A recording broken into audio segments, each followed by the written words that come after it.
मनोविज्ञान विषय की आज की क्लास में आप सभी का स्वागत। पिछले क्लासेस में मनोविज्ञान के विषय में बात करते हुए हमने इसका मनोविज्ञान का संक्षिप्त इतिहास के संबंध में चर्चा की थी। साथ ही हमने मनोविज्ञान के विभिन्न संप्रदाय या स्कूल्स की भी चर्चा की थी कि किस प्रकार से विभिन्न प्रकार की विचारधाराओं का जन्म हुआ और उन्होंने किस प्रकार से मनोविज्ञान को एक विज्ञान के रूप में आगे बढ़ाने में अपना सहयोग प्रदान किया। आज की हमारी क्लास का टॉपिक है यहाँ विशेष रूप से कि इससे मनोविज्ञान को हम किस प्रकार से परिभाषित कर सकते हैं और मनोविज्ञान का स्वरूप क्या है। आज की क्लास में हम इसी विषय पर चर्चा करेंगे। सबसे पहले हम ले लेते हैं मनोविज्ञान की परिभाषा के विषय में बात करेंगे कि मनोविज्ञान को किस प्रकार से परिभाषित किया जा सकता है। तो मनोविज्ञान की परिभाषा के विषय में चर्चा करने से पहले यदि हम मनोविज्ञान के वर्तमान स्वरूप को देखें तो ये देखने में आता है कि शब्द साइकोलॉजी का उपयोग सर्वप्रथम लांजे ने अपनी पुस्तक हिस्ट्री ऑफ मटीरियलिज्म में किया था। उन्होंने अपनी पुस्तक में लिखा था कि विज्ञान के रूप में आत्मा का वर्णन उपेक्षित हो रहा है और अब इस विज्ञान में मानसिक तथ्यों का वर्णन होने लगा है। आगे चल कर के आपको पता चलेगा कि जब हम मनोविज्ञान का प्रादुर्भाव हुआ उस समय सबसे पहले ये माना जाता था कि मनोविज्ञान आत्मा का विज्ञान है, लेकिन धीमे धीमे आत्मा शब्द अनुपयुक्त जान पड़ने लगा और इसके स्थान पर अनेक नवीन शब्दों का उपयोग होने लगा। तो जेम्स लांजे ने अपनी पुस्तक में इसी विषय में चर्चा करते हुए ये शब्द कहे कि विज्ञान के रूप में आत्मा का वर्णन उपेक्षित हो रहा है क्योंकि आत्मा के अध्ययन को उस समय वैज्ञानिक नहीं माना जा रहा था और अब इस विज्ञान में मानसिक तथ्यों का वर्णन होने लगा है या मानसिक प्रक्रियाओं का वर्णन होने लगा है। मनोविज्ञान विषय का विकास दर्शन शास्त्र से हुआ है। 18वीं शताब्दी के उत्तरार्ध में यह विषय दर्शन शास्त्र से अलग हो गया। 19वीं शताब्दी के प्रारंभ में मनोविज्ञान के अनेक संप्रदाय आए जिनकी चर्चा हमने पिछले क्लास में आपके साथ में की थी और इनमें से अनेक संप्रदाय लुप्त हो गए। कुछ विचारधाराएं ऐसी थीं जो संगत जान पड़ती थीं और उनको आगे बढ़ाया गया, उनको आगे बढ़ाने का प्रयास किया गया, लेकिन जो विचारधाराएं असंगत जान पड़ती थीं उन विचारधाराओं को आगे बढ़ाने का प्रयास नहीं किया गया या वो आगे नहीं बढ़ पाई। तो इसी चीज़ को इंडिकेट करते हुए यहाँ पर लिखा है कि 19वीं शताब्दी के प्रारंभ में मनोविज्ञान के अनेक संप्रदाय आए और इनमें से अनेक संप्रदाय लुप्त हो गए। मॉर्गन और किंग ने इस संबंध में अपनी मनोविज्ञान की पुस्तक में लिखा है, today two major viewpoints dominate the field of psychology, one of the humanistic view. पहला क्या है? पहला मानवतावादी विचारधारा है। पहली states that we can understand human experience and behavior only by studying the feelings, motives and wishes of a particular person। और ये ह्यूमनिस्टिक बिहेवियर का व्यू पॉइंट क्या कहता है? ये कहता है कि हम किसी भी जो व्यवहार है व्यक्ति का उसके विषय में हम जान सकते हैं किसके माध्यम से? अनुभव के माध्यम से, एक्सपीरियंस के माध्यम से, और जो फीलिंग्स हैं, मोटिव्स हैं और इच्छाएं हैं, विशेज हैं, उनके अध्ययन के माध्यम से। द मॉडर्न बिहेवियरिस्टिक व्यू, जो दूसरा मॉडर्न बिहेवियरिस्टिक व्यू है वो ये कहता है कि that the study of observable behaviour, not the study of unobservable inner states such as feelings, is the proper subject of psychology. वो कहते हैं कि यहाँ मनोविज्ञान के अध्ययन का जो विषय है वो क्या है? दिखाई दे सकने वाला व्यवहार है। वो व्यवहार जो हमें दिखाई नहीं देता वो मनोविज्ञान के अध्ययन की विषय वस्तु नहीं है। एक तरह से कुछ विद्वानों ने आत्मा के स्थान पर मन अथवा माइंड शब्द का उपयोग किया और उन्होंने इस शब्द के उपयोग को अधिक उपयुक्त बताया। परंतु मन के अनेक अर्थ हो सकते हैं। मन का अर्थ आत्मा या सोल, चेतना अथवा कॉन्शियसनेस, और इसके साथ ही मानसिक प्रतिक्रियाएं जिन्हें हम कह सकते हैं मेंटल प्रोसेसेस है। अतः मन के स्वरूप के बारे में एक मत नहीं हो सका, क्योंकि इसके किसी मनोवैज्ञानिक ने किसी एक पक्ष को अधिक प्रधानता देते हुए एक्सप्लेन किया और किसी दूसरे मनोवैज्ञानिक ने किसी दूसरे पक्ष को प्रधानता देते हुए इसे एक्सप्लेन करने का प्रयास किया।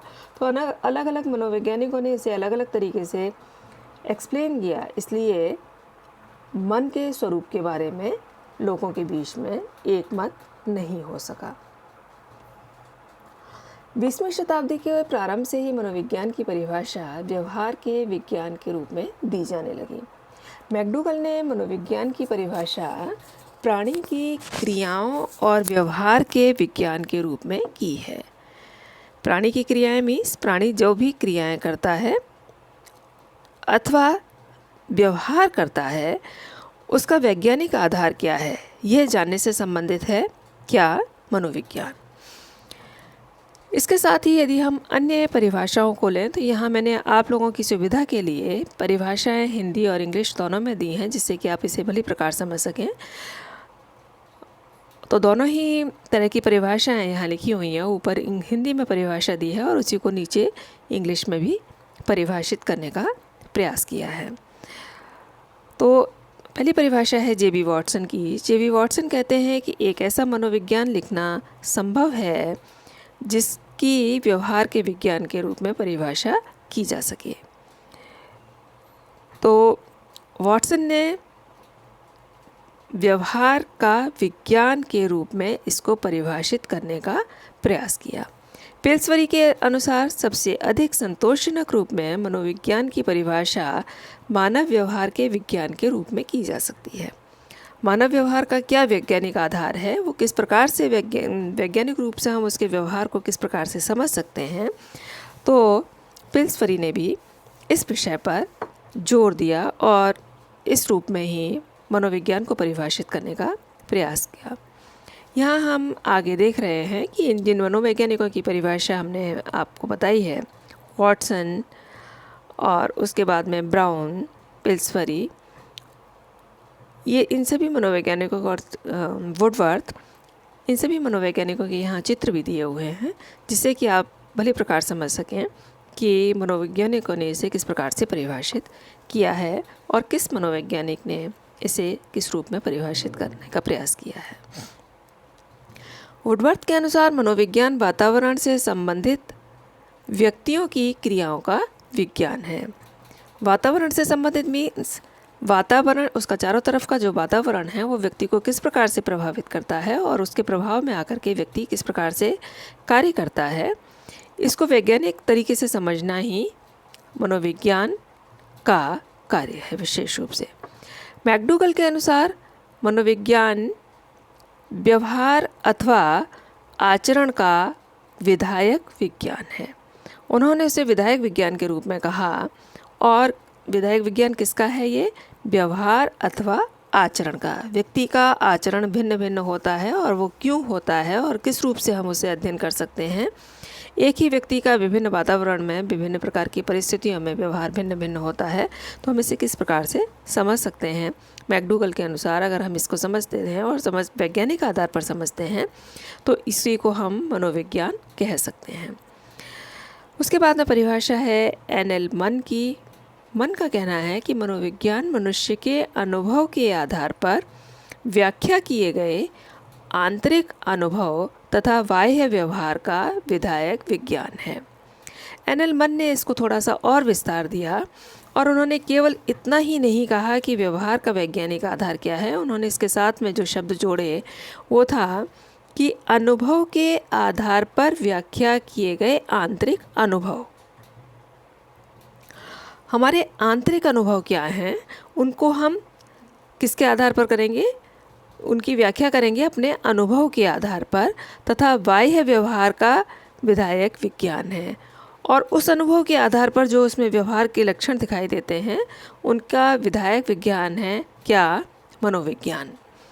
तो इस प्रकार से एन.एल. मन ने इसको थोड़ा सा और विस्तार दे करके परिभाषित करने का प्रयास किया। यहाँ आप देख रहे हैं विभिन्न मनोवैज्ञानिकों के चित्र। यहाँ ऊपर मैकडूगल हैं, मैकडूगल के साथ ही आपको मर्फी दिखाई दे रहे हैं और मर्फी के साथ में मॉर्गन एंड मन।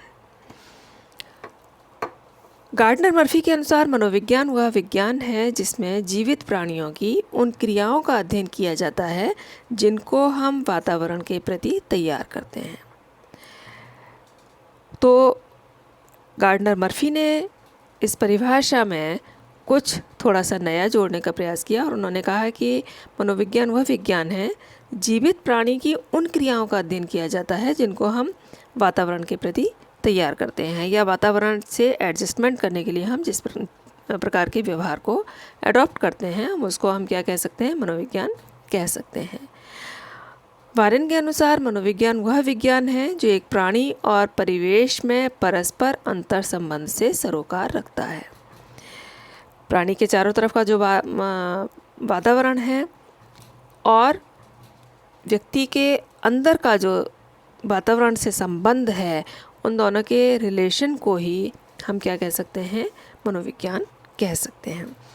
तो इस प्रकार से विभिन्न मनोवैज्ञानिकों ने इसकी विभिन्न प्रकार से इसे परिभाषित करने का प्रयास किया। उपर्युक्त वर्णन और परिभाषाओं को देखने से स्पष्ट है कि मनोविज्ञान की कोई सर्वमान्य परिभाषा नहीं है। ऐसी कोई परिभाषा नहीं है जिसे सभी मनोवैज्ञानिकों ने स्पष्ट रूप से स्वीकार करने का प्रयास किया हो, परंतु इस बात पर मतैक्य है कि मनोविज्ञान व्यवहार का वैज्ञानिक अध्ययन है। मनोविज्ञान क्या है? मनोविज्ञान अध्ययन है किसका? व्यवहार का। और कैसा अध्ययन है? वैज्ञानिक अध्ययन है। उपर्युक्त परिभाषाओं के आधार पर यह कहा जा सकता है कि मनोविज्ञान वह विज्ञान है जिसमें विभिन्न परिस्थितियों के प्रति प्राणी के व्यवहारों या प्रत्युत्तरों जैसे सभी प्रकार की प्रतिक्रियाओं, समायोजन, अनुक्रियाओं से तात्पर्य यहाँ पर एक्टिविटीज़ या क्रियाकलाप और अभिव्यक्तियों आदि का अध्ययन किया जाता है तथा साथ ही साथ व्यवहार की अवस्था में उत्पन्न अनुभवों की चेतना का अध्ययन भी किया जाता है। व्यवहार और अनुभवों का अध्ययन प्राणी के पर्यावरण के संदर्भ में किया जाता है। जब भी हम बात करते हैं अनुभवों की, जब भी हम बात करते हैं व्यक्ति के अनुभवों की चेतना की, तो ये चेतना और अनुभव किसके आधार में होंगे? ये व्यक्ति के चारों तरफ का जो परिवेश है, पर्यावरण है, उसके संदर्भ में ही व्यवहार को व्याख्यायित किया जा सकता है।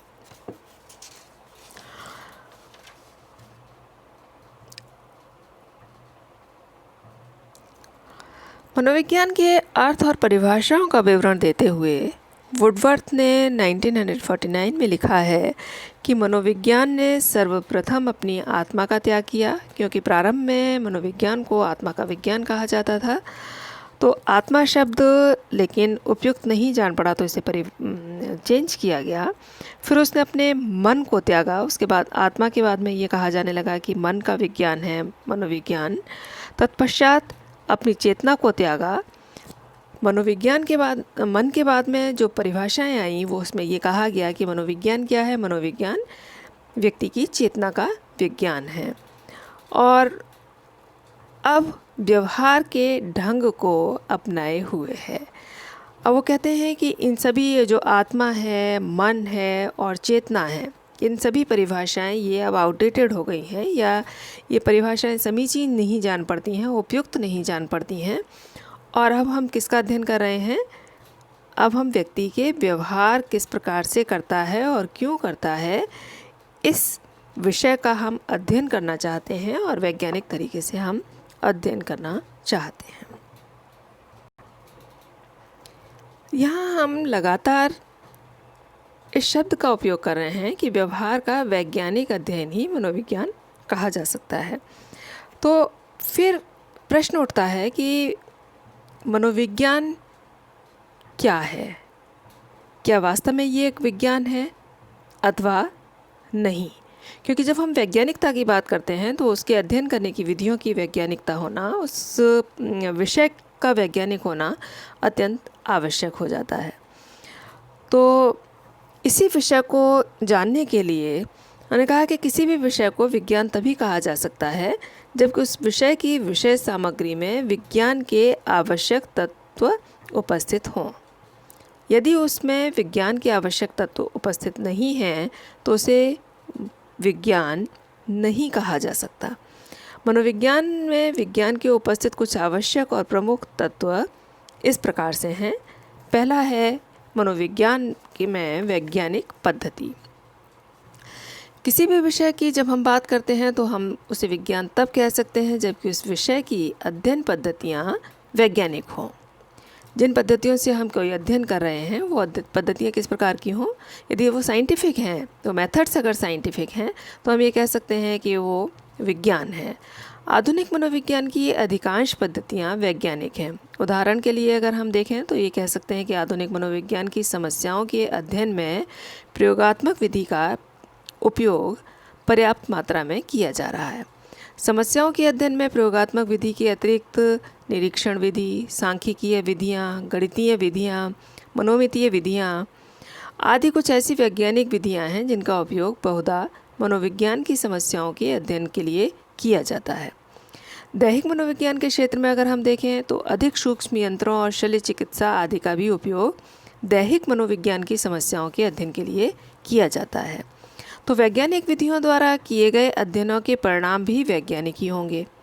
चूँकि मनोविज्ञान की समस्याओं का अध्ययन वैज्ञानिक विधियों द्वारा किया जाता है, अतः मनोविज्ञान की विषय सामग्री वैज्ञानिक है और मनोविज्ञान विषय जो है वो विज्ञान है, इससे ये स्पष्ट होता है। विज्ञान का दूसरा जो गुण है वो है उसकी प्रामाणिकता या वेरीफिएबिलिटी।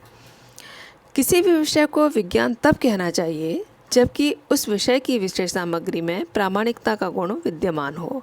जैसे विषय सामग्री की जब भी और जितने बार भी जांच की जाए बार बार एक ही प्रकार के परिणाम प्राप्त हों तो मनोविज्ञान की प्रामाणिकता की इस कसौटी पर खरा उतरता है, क्योंकि मनोविज्ञान की विषय सामग्री प्रामाणिक है। सामान्यतः यह देखा गया है कि जब किसी विषय की समस्याओं का अध्ययन वैज्ञानिक विधियों द्वारा किया जाता है तब ऐसी अवस्था में निश्चित रूप से उस विषय की विषय सामग्री प्रामाणिकता की कसौटी पर खरी उतरती है। यदि हम किसी वैज्ञानिक विधि का किसी विषय का अध्ययन करने के लिए किसी वैज्ञानिक विधि का उपयोग कर रहे हैं तो उस विधि के माध्यम से जो रिजल्ट आए हैं उनकी प्रामाणिकता की जांच हम उसी विधि का उपयोग करके पुनः कर सकते हैं। तो चूँकि मनोविज्ञान की समस्याओं का अध्ययन वैज्ञानिक विधियों और वैज्ञानिक प्रविधियों द्वारा किया गया है और किया जा रहा है, अतः मनोविज्ञान की विषय सामग्री में प्रामाणिकता का गुण पाया जाता है।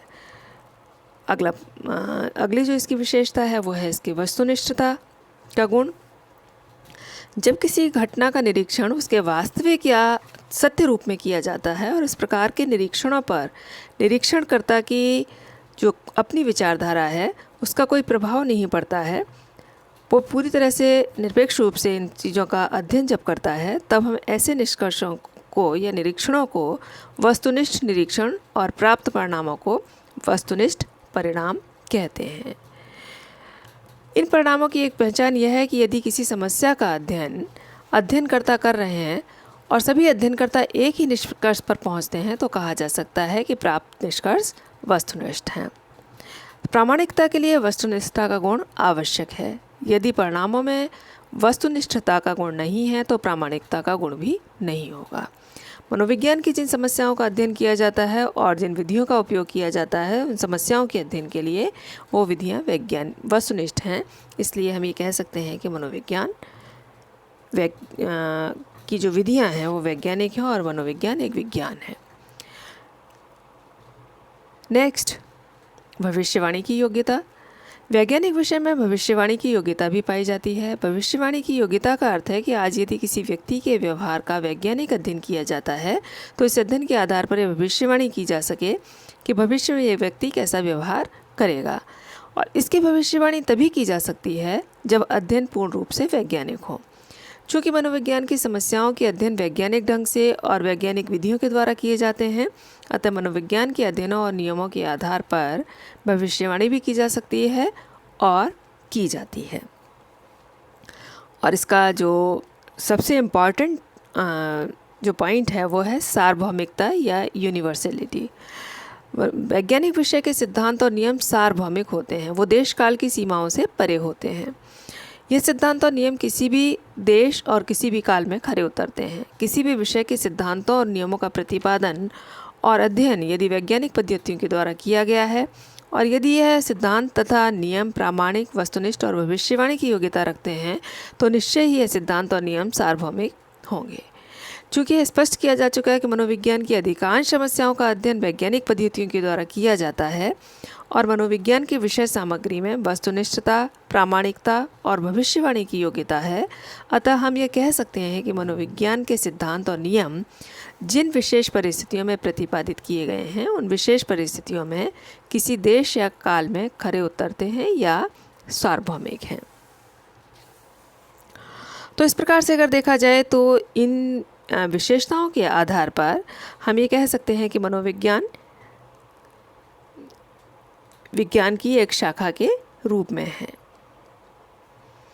अब जब हम वैज्ञानिकता की बात करते हैं तो इसी संदर्भ में SOR सूत्र को भी हमें समझने की आवश्यकता है। S का मतलब है यहाँ पर स्टिमुलस, O का मतलब है ऑर्गेनिज्म एंड R का मतलब है यहाँ रिस्पॉन्स। तो प्राणी की बात जब हम करते हैं तो प्राणी किसी भी शून्य में या वैक्यूम जहाँ क्रिएट हो सके इस तरह की परिस्थिति में नहीं रहता है।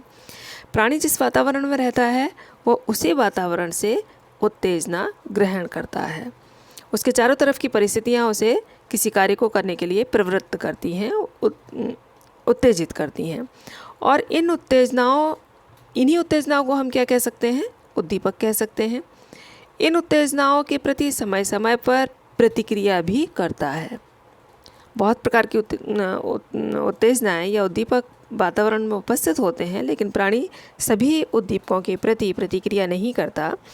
जो उद्दीपक उसे प्रभावित कर रहे होते हैं, जिनसे उसका जो सिस्टम है वो प्रभावित होता है, वो उनके प्रति प्रतिक्रिया व्यक्त करता है। तो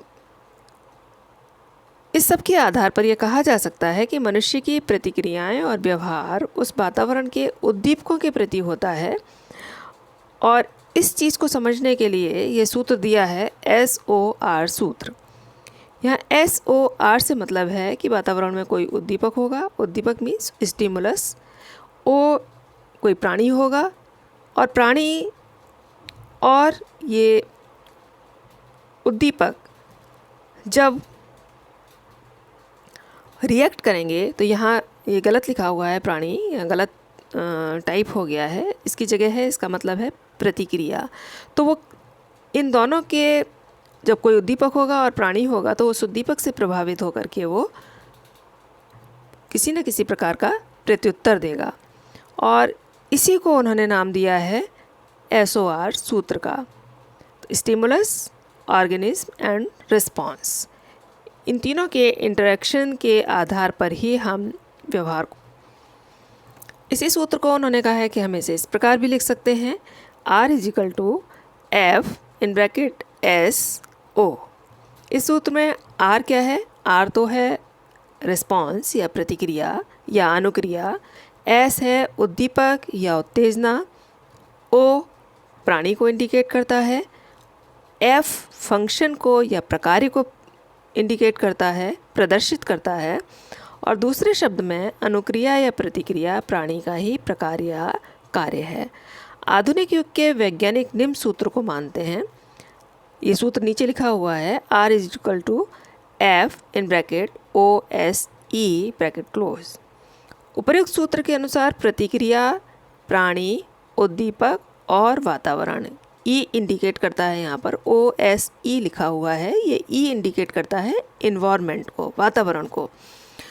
तो प्राणी, उद्दीपक, प्रतिक्रिया प्राणी, उद्दीपक और वातावरण का ही प्रकार या कार्य है। तो response is a function of O, S and E। इन तीनों के आधार पर ही व्यक्ति किसी प्रकार की प्रतिक्रिया करता है। जब उसके चारों तरफ का वातावरण है, वातावरण में कोई उद्दीपक है, उद्दीपक से प्राणी प्रभावित होता है, और जब प्राणी प्रभावित होता है तो वो जो भी प्रत्युत्तर देता है उसी को हम रिस्पॉन्स कह सकते हैं। और इन सभी के आधार पर ही हम किसी भी व्यक्ति के व्यवहार को समझ सकते हैं, और इसी व्यवहार का जब हम वैज्ञानिक अध्ययन करते हैं तो हम उसे कह सकते हैं कि यही मनोविज्ञान है। तो ये मनोविज्ञान की परिभाषा थी, और इसकी मनोविज्ञान की प्रकृति क्या है, साइंटिफिक है अथवा नहीं है, इस सब की चर्चा मैंने अभी आपके सामने की। Thank you.